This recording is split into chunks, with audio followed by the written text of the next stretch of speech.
வெற்றி வாய்ப்பை அமோகமாக பயன்படுத்த தயாராகி கொண்டிருக்கும் ரிஷபராசி அன்பர்களே, பொதுவாக உங்கள் ராசிக்கு 11ஆம் இடத்துல 5 கிரகங்கள் செயற்கையாக பயணிக்குதுங்க. அதில் உங்கள் ராசி அதிபதி சுக்கிரன் உச்சமாக இருக்க போகிறார். இதில் நடக்க போகிற அற்புதத்தை பற்றி தான் பேச போகிறோம். இந்த நேரத்தில் விட்டுடலாமா? எவ்வளோ முக்கியமான விஷயத்த செஞ்சால் சக்ஸஸ் ஆகும். 11ஆம் பாவத்தில் ஒரு கிரகம் இருந்தாலே மேலே தூக்கி விட்ருங்க, அவ்வளோ டெவலப் பண்ணி விட்டுரும். அப்போ உங்களுக்கு சுக்கிரன், சூரியன், சனி, ராகு கூட புதன், இதில் நிறைய ப்ளஸ் இருக்குது. ஒரு சிலர் கவனமாக இருக்கணும். அதை பற்றி தான் பேச போகிறோம். முதல்ல அனைவருக்கும் வணக்கம். நான் உங்கள் ஸ்ரீ சுபம் விஜயகுமார். ரைட், இப்போ இந்த ராசியில் இந்த இதில் 11ஆம் பாவத்தில் இத்தனை கிரகம் இருக்கிறனால தொழிலில் ஏற்படும் வளர்ச்சி என்ன, குடும்ப ரீதியான முக்கியமான விஷயங்கள் என்னென்ன, பணம் பொருளாதார ரீதியான விருத்திகள் என்ன, பூர்வீக ரீதியான சம்மந்தப்பட்டது, இந்த லாட்ரி வகை யோகங்கள், லாட்ரி சீர்களையே அந்த மாதிரி யோகங்கள் என்ன, பதவி உயர்வுக்கு பப்ளிசிட்டிக்கு என்னென்ன பண்ணலாம் அப்படின்னு தெளிவாக பார்ப்போம். உங்களுக்கு உறுதியாக பயன்படும். முழுசாக பாருங்கள்.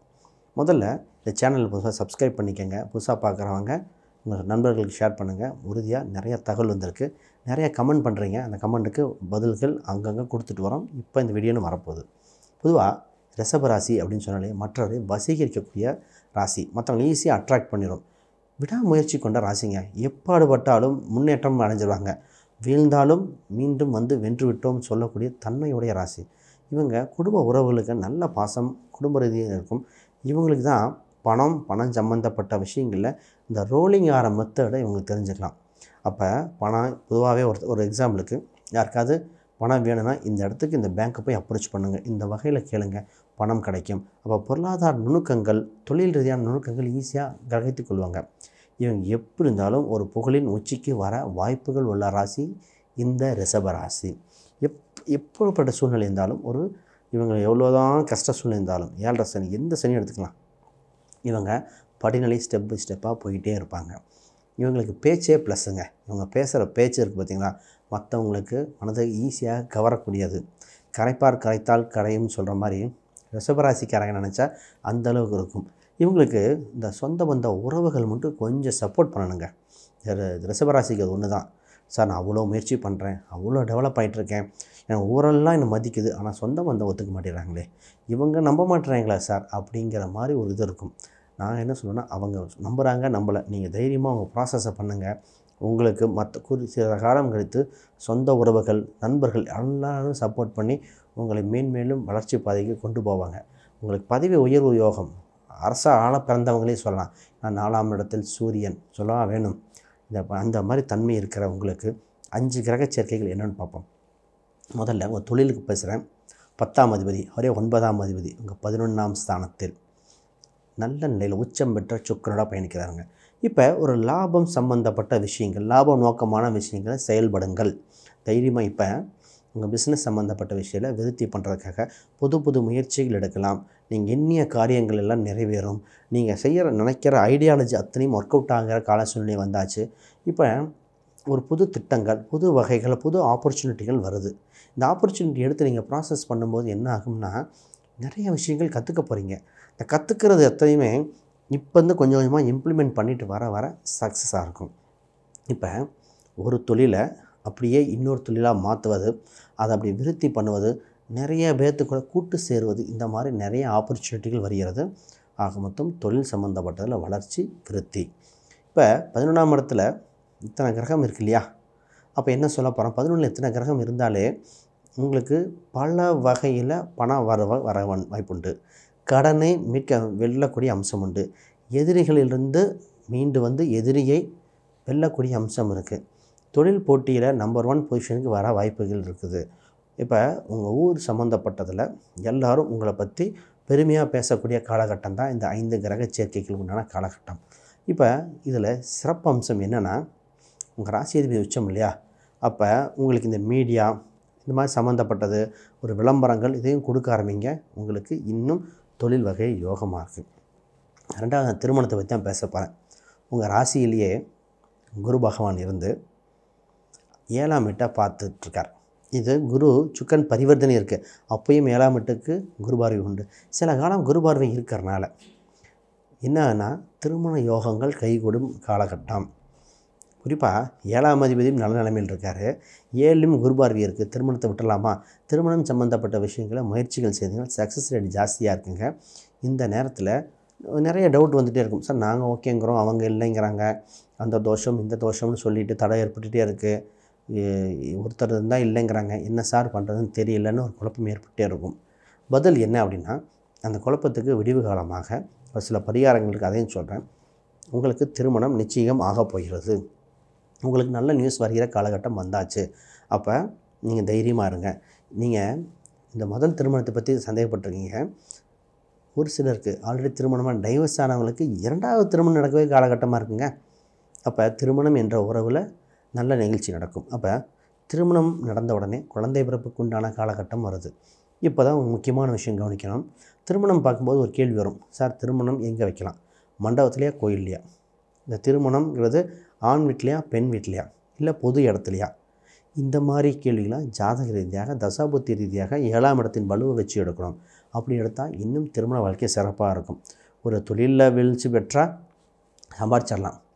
ஒரு வேலை போனால் மீண்டும் வேறு வேலைக்கு மாறிடலாம். திருமணம் சம்மந்தப்பட்டு அந்த மாதிரி ரிஸ்க் எடுக்க முடியாது இல்லையா?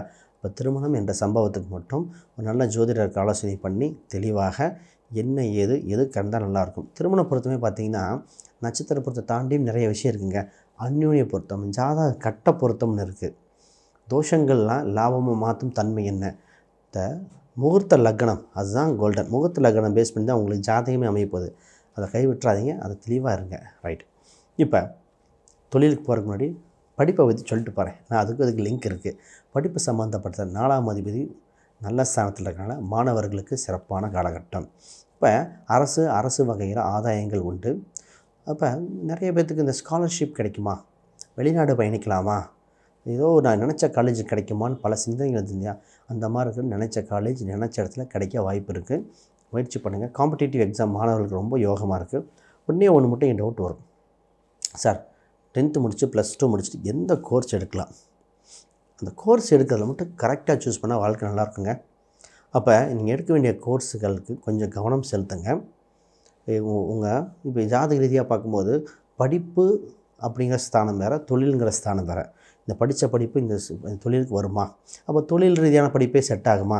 அப்போ பிரித்து பார்த்து எடுக்கணும். இப்போ படிப்புலேயே இப்போ ஹாஸ்டல் தங்கி படிக்கிறதா, வெளியூர் போயிட்டு படிக்கிறதா, இல்லை உள்ளூர்லேயே படிக்கிறதா, படிப்பு மூலம் ஆதாயம் இருக்குமா, இவ்வளோ செலவு பண்ணால் யூஸ்ஃபுல்லுமா அப்படின்னு கொஞ்சம் ஜாதக ரீதியாக பார்த்து முடிவெடுத்துக்கங்க பேரண்ட்ஸ் இருக்கிறவங்க. ஏன்னா நிறைய பேர் படித்த படிப்புக்கு வேறு தொழில் தான் போயிட்டுருக்காங்க. அதனால் உங்கள் குழந்தைங்களுக்கு இன்ட்ரெஸ்டானு கேட்டுட்டு பண்ணுங்கள். ரைட்டு. இப்போ சொத்து ரீதியாக சேர்க்கைகள் உண்டு. நானே வாங்க சொல்லியிருக்கேன் நிறைய பேர்த்துக்கு. ரிஷபராசிக்காரங்க வாகன யோகங்கள், சொத்து யோகங்கள் இயற்கையாகவே வரனால நீங்கள் தைரியமாக ப்ராசஸ் பண்ணுங்கள், ஒரு வளர்ச்சியை கொடுக்கும். அந்த வண்டி வாகனம் இதில் ட்ராவல் சம்மந்தப்பட்ட நடத்துகிறவங்க, வீடு வாடகைக்கு ஓடுறவங்களுக்குலாம் யோகமாக இருக்குது. அப்போ சொத்தின் மூலம் ஒரு விருத்தி உண்டு. இந்த நேரத்தில் உடல் எடை அதிகரிக்க வாய்ப்பு இருக்குங்க. கொஞ்சம் கவனமாக இருந்துக்கங்க. ரைட். இப்போ கவர்மெண்ட் சம்மந்தப்பட்ட இடத்துல ஏதோ பட்டா சம்மந்தப்பட்டது அந்த மாதிரிலாம் அதையும் ப்ராசஸ் பண்ணுங்கள், வளர்ச்சியாக இருக்கும். இப்போ மாணவர்களுக்கு படித்து முடித்தவுடன் வேலை. அப்போ தான் வேலையை பற்றி வரும். வேலை என்ற இடத்துல சுப நிகழ்ச்சிகள் நடக்கப் போகிறது. உங்களுக்கு 6ஆம் அதிபதி உச்சம் பெற்றிருப்பதால் தொழில் வளர்ச்சி, வேலை செய்யும் இடத்துல அங்கீகாரம் உண்டு, மேன்மேலும் வளர்ச்சி உண்டு. நீங்கள் புதுசாக செய்கிற ஒரு விஷயத்தை பேட்டன் வாங்கிக்கங்க அப்படின்னு சொல்கிற அளவுக்கு ஒரு முக்கியமான நிகழ்வு நடக்குது. உங்கள் சீக்கிரட் கொஞ்சம் மெயின்டைன் பண்ண வேண்டிய காலகட்டம். உங்கள் கூட சுற்றி நிறைய பேர் இருப்பாங்க. அத்தனுக்கும் தலைமை தாங்கும் தன்மை உண்டு. உங்களுக்கு இந்த வளர்ச்சியான காலகட்டமாக இருக்குது. இந்த 5 கிரக சுக்கிரன் உச்சம் பெறும் நிலையில் இப்போ உங்களுக்கு வளர்ச்சியான காலகட்டம். இப்போ நீங்கள் உங்கள் கையில் கண்ட்ரோல் இருக்கிறனால டக்குன்னு போங்க. எதிரிகள் பற்றி கவலைப்பட வேண்டாம். கண் திருஷ்டி தோஷங்கள் இருக்கத்தான் செய்யும். அதை மீண்டு வரக்கூடிய சாத்தியக்கூறுகள் இருக்குது. தைரியமாக பாருங்கள். ரைட். பூர்வீக ரீதியான சொத்துக்கள் உண்டு. பூர்வீக ரீதியான விஷயங்கள் பாருங்கள். ரொம்ப நாளாக ஒரு கேஸ் இருக்குங்க, அந்த ஒரு மிடில் ஏஜில் இருக்கிற வம்பு வழக்குகள் இருக்குங்க. அது தீர்வு என்ன அப்படின்னா அதற்கு ஃபைனலைஸ் பண்ண பார்க்கணும். இப்போ இந்த ஒரு ஃபார் எக்ஸாம்பிள் ஒரு கேஸ் இருக்குன்னா எந்த லாயருடைய பேரில் போனால் மூவ் ஆகும், எந்த நாளில் அந்த கேஸை ஃபைல் பண்ணால் நமக்கு சக்ஸஸ் சாதகமாக இருக்கும், ஒரு குறிப்பிட்ட நாள் போக வேண்டாம் வாய்தா வாங்குங்கன்னு சொல்லலாம். இந்த மாதிரி சூட்சமங்கள் இருக்குது. அப்போ உங்களுக்கு சாதகமான நிலை என்ன, வெற்றி பெறும் நிலை என்ன, அதுக்கு கையில் ஒரு சில பொருட்கள், ஒரு சில குறியீடுகள் வச்சுக்க சொல்லுவோம். இந்த மாதிரி ஒரு பொருட்கள் வைங்க, இதெல்லாம் இருக்குது. அப்போ அந்த மாதிரிலாம் பயன்படுத்தி பழகுங்க. உங்களுக்கு ரொம்ப யூஸ்ஃபுல்லாக இருக்கும். பார்ப்போம். சரி, கடவுள் வழிபாடை பற்றி பார்ப்போம். அதற்கு முன்னாடி யாருக்காவது ஜாதகம், பிரசன்னம், வாஸ்து, நியூமராலஜி பார்க்கணும்னா கீழே இருக்கிற எண்களுக்கு தொடர்பு கொள்ளுங்கள். உங்களுக்கு நல்லபடியாக பார்த்து தரப்படும். உங்களுக்கு 5ல் இருக்கிற கேது பகவான் 4க்கு மாறுகிற சூழ்நிலை வந்திருக்கு. அப்போ 5ஆம் இடம் சின்ன சின்ன குழப்பங்கள் இருந்தாலும் தெளிவு பெறும். இப்போ நீங்கள் ஒரு சில வழிபாடுகள் செஞ்சுக்கணும். அது என்னென்னா பஞ்சமுக விநாயகர், 5 முகம் கொண்ட விநாயகர். இதுதான் மனக்குழப்பத்திலிருந்து மீண்டு வர்றது, தெளிவான சிந்தனைக்கு செயல்படும். மற்ற கிரகங்கள் லாபஸ்தானத்தில் இருக்கேன், அது ஒன்றும் கெடுதல் பண்ணக்கூடியது இல்லையே. அப்போ இந்த ஒரு கிரகம் மட்டும்தான் அவங்களுக்கு தொந்தரவு கொடுக்குற சூழ்நிலையாக இருக்கிறனால இந்த கேது பகவான் அப்போ ஒரு விநாயகர் வழிபாடாக கூட வச்சுக்கலாம். பஞ்சமுக விநாயகர், அப்படி இல்லைன்னா கன்னிமூல கணபதி, இதை பயன்படுத்தி வெற்றி வாய்ப்பு சொல்லுங்கள். அப்புறம் ஒரு சில ராசி எண்கள் அது இருக்குது, அதை சொல்கிறேன். புதுசாக பார்க்குறவங்க இந்த சேனலை சப்ஸ்கிரைப் பண்ணிக்கோங்க. உங்கள் நண்பர்கள் ஷேர் பண்ணுங்கள்.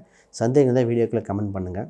இப்போ உங்களுக்கு 3ஆம் நம்பர் கூட 2ஆம் நம்பரை பயன்படுத்தி பாருங்கள், ஒரு யோகத்தை கொடுக்குதுங்க.